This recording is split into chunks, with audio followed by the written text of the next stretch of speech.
Be,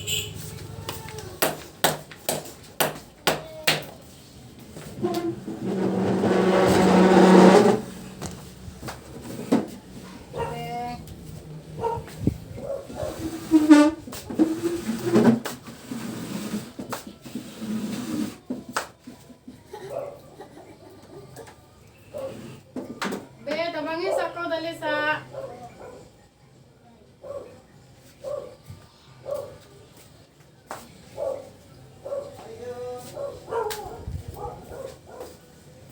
sorry.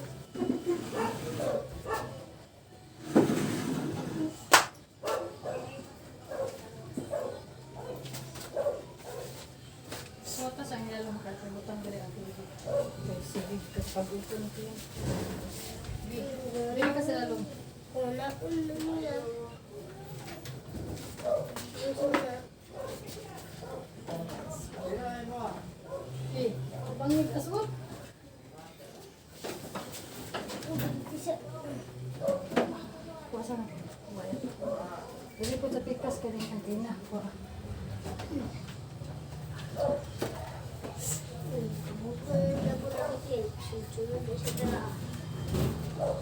Kabutak Len. Say, I will yo. Ha? Entiendes, Marimar? Okay, thank you, Marimar. Thank you, Marimar.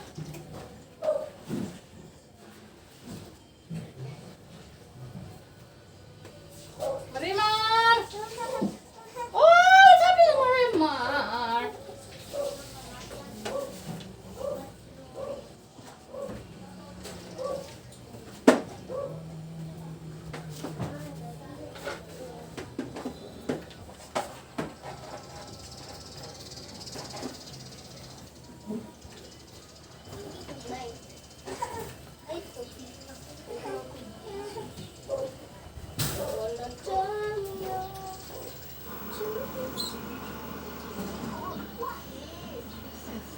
Wala na signal, Marimar.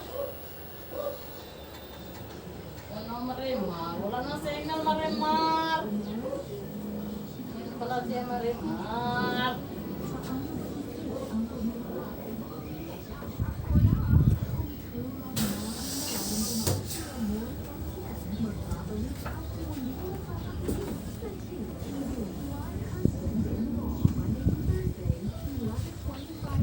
Soles ka dyan, Marimar.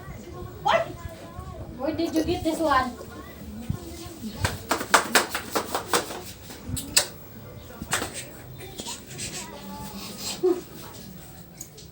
Boss ko pa na kay Marimar. Dili nakaabot si Marimar. Hindi, kimapalit ko. Bita, sige na. Inaba mo. So, ayan yung bata, guys. Kaya, gusto ko siyang iakyat doon, guys. Sa, sa lagayan namin ng sapatos.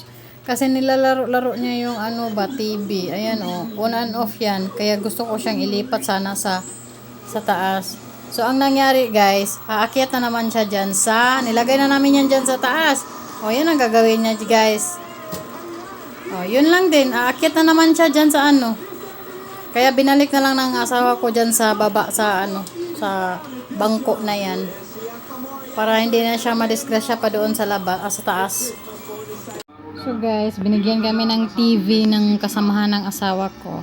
Plano sana namin guys na kumuha kami sa sa credit bitaw sa guys, sa SM. Maraming mura doon ngayon guys kasi Pasko. So, ang nangyari guys, binigyan yung asawa ko ng yung TV na yan na yung malaki yung puwet ba yung karaan bitaw yung lumang model. Ay, hindi daw nila magamit doon sa barracks nila, kaya binigay nila sa amin. Kasi dito sa amin, maluwag yung maluwag yung space. So, tinanggap namin. So, yung plano namin na kuha kami ng credit TV doon sa SM, hindi na natuloy kaya may TV naman na maliit. Tsaka okay na rin yan guys kasi pang lang ba. Saka katulad namin na hindi kami taga rito sa Davao, At least hindi kami mahirapan pag-uwi sa amin doon sa amin. Wala kaming masyadong bibit-bitin pag-uwi kami. So yun lang guys. Kaya sinadya ko rin na ang laking pasalamat ko rin para hindi na rin kami gagastos yung ipang down namin sa TV, isi-save na lang namin. Para pag-uwi namin sa Samis, may pang kami, may pang budget kami doon.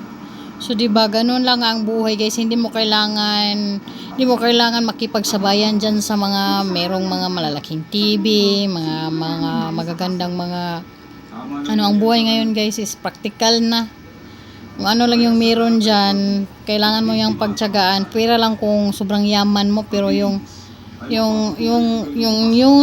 tawag doon yung kahit walang-wala ka na, magpakanaa jud, yung parang isisik mo talaga sa isip mo na gusto mo ng ganyan, kahit wala naman, kahit yan lang yung kaya sa bulsa mo, di ba? So lang yan, matik-matik ngayon, hindi kailangan ng paligsahan ngayon sa panahon ngayon na yung mundo para nang hindi mo maintindihan yung pangyayari sa mundo.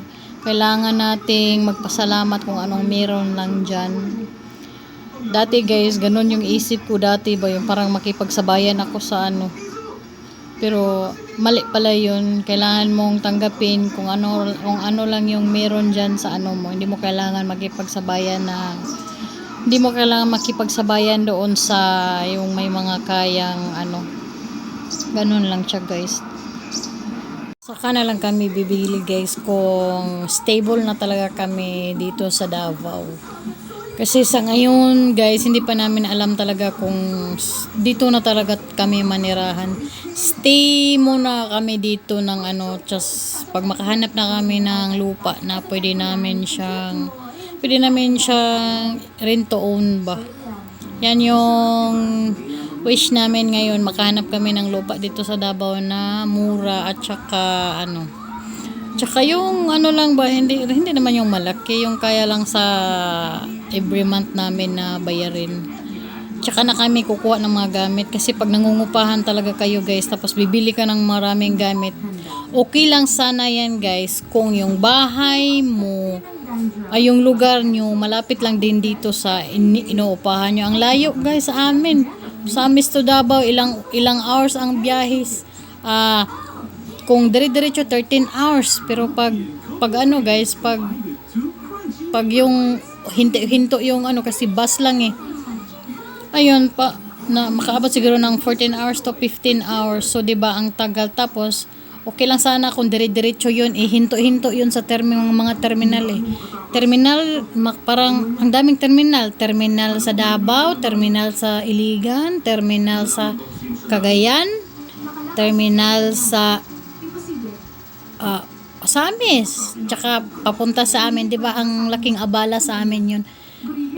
Paano namin 'yun dalhin yung mga gamit namin, 'di ba? Ang hirap. Kaya nagtitiis kami dito muna sa mga ganyan, yung mga maliliit lang na pagtiyagaan muna namin. Pero naghahanap talaga kami dito guys sa Davao ng lupa na mura ba, yung kaya lang sa buwan namin. Kasi hindi naman masyado kalakihan yung sahod ng asawa ko. So yun lang yung namin. Hindi kami nag ng mga, kahit gustuin man namin guys, wala kaming magawa kasi hindi naman sa amin yung bahay hindi sa amin to, nangungupahan lang kami dito So ba, yung parang kasi kapag uwi kami tas hindi namin siya madala, okay lang kasi hindi naman sa amin yan tsaka parang lang din ba, parang tawag dun, kung may mga gamit kami dito, ang hirap dalhin guys, ang hirap dalhin pauwi sa amin. Kaya nagiging practical kami dito, kung ano lang yung meron, yun lang, para din sa amin, hindi kami mahirapan pag uwi ba. So yun lang guys, ang dami ko nang sinasabi na lang, TV lang yung topic ko bye.